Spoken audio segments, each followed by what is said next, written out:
आज इस news report के माध्यम से हम जानेंगे कि बुद्ध की प्रतिमा सर्वप्रथम कब बनी। तो चलिए जानते हैं कि पहली प्रतिमा कब तैयार की गई। बुद्ध की पहली प्रतिमा उस समय उकेरी गई जब बुद्ध वर्षावस के समय अपने शिष्यों की दृष्टि से ओझल हुए।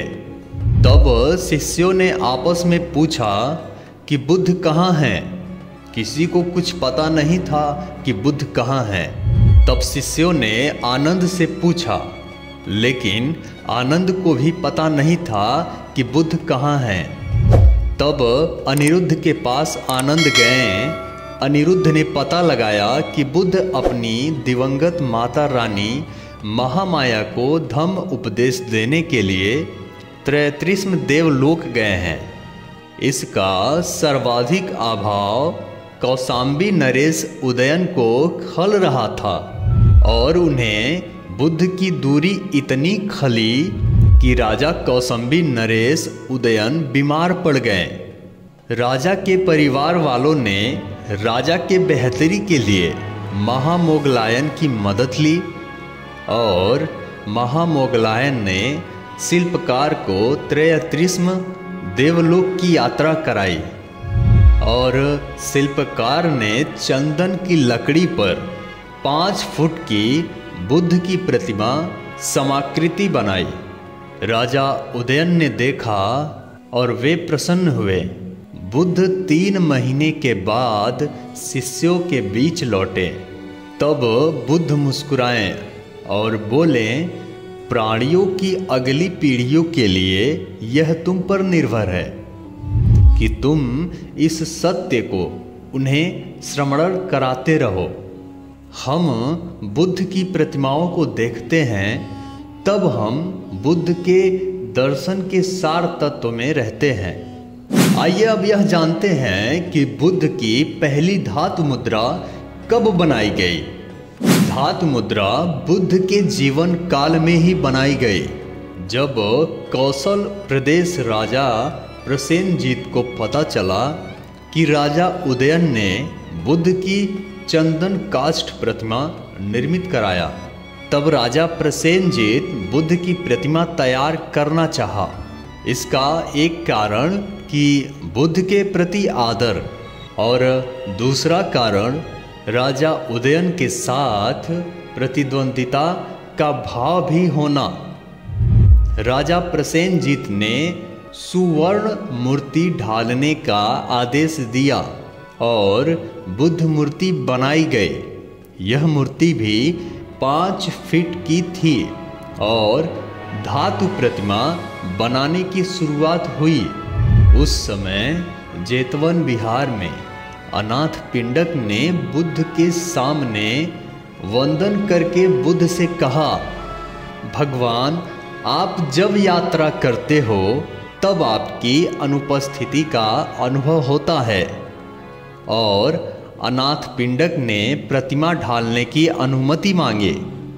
बुद्ध बहुत प्रसन्न हुए और उन्होंने स्वीकृति दी और बुद्ध ने अनाथ पिंडक से प्रतिमा ढालने को कहा, तुम इसे दूसरों को धम्म का शरण कराने के लिए कर रहे हो, इसलिए मैं तुम्हें स्वीकृति देता हूँ। अनाथ पिंडक ने फिर प्रति प्रश्न करके पूछा, मैं आशा करता हूँ कि भगवान आपके प्रतिमा की सजावट और उसके इर्द गिर्द पुष्प सजाने की अनुमति भी देंगे। बुद्ध ने उत्तर दिया, यदि तुम्हें उचित लगता है तो कर सकते हो। सूत्र के अनुसार बुद्ध की स्वर्ण प्रतिमा एक तेज प्रकाश की तरह है। यह हमारे प्रज्ञा को प्रकाशवान करती है। द बुक ऑफ सिंह the Buddha PP 7-13 by Ven master Hsing Yun, founder of बलिया and 3 Chinese travellers PP 22 and 69-70 by MS मोर। आइए अब जानते हैं कि बुद्ध का पहला चित्र कब बनाया गया। बुद्ध का जब महापरिनिर्वाण में प्रवेश का समय आ चुका था और महाकाश्यप को इस बात की बड़ी चिंता थी कि बुद्ध का महापरिनिर्वाण की खबर सुनकर अजातशत्रु बहुत उदास होंगे। अंततः राजा अजातशत्रु के दरबारी न्यायालय में चर्चा के बाद उन्होंने बुद्ध का चित्र बनाने का आदेश दिया और बुद्ध का चित्र बनवाया गया।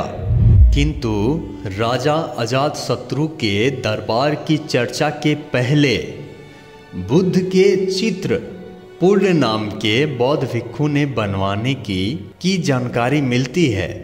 जब बुद्ध 41 वर्ष के थे तब बुद्ध का शिष्य पूर्ण ने बुद्ध का चित्र बनवाया था।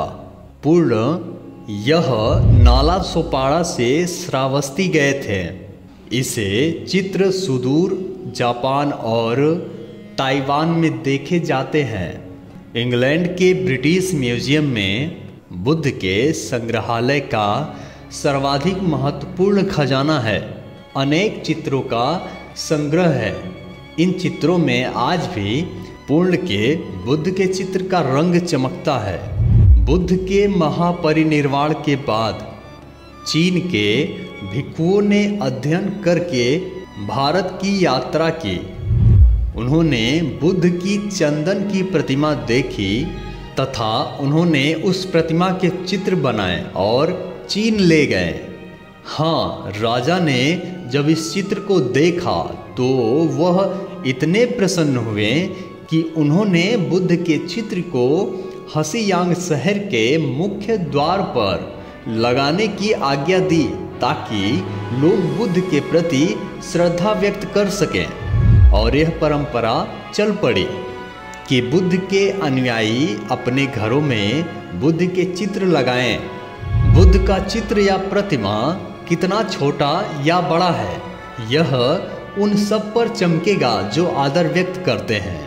Reference: A record of the Buddhistic kingdom, being an account by the Chinese monk Fain of travelers in India and Ceylon, AD 399 to 440. Oxford, 1886.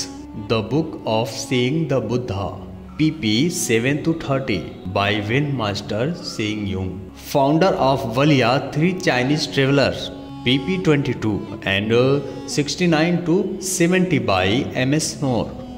यह वीडियो आपको कैसा लगा कमेंट करके ज़रूर बताइएगा और इस वीडियो को लाइक ज़रूर करिएगा।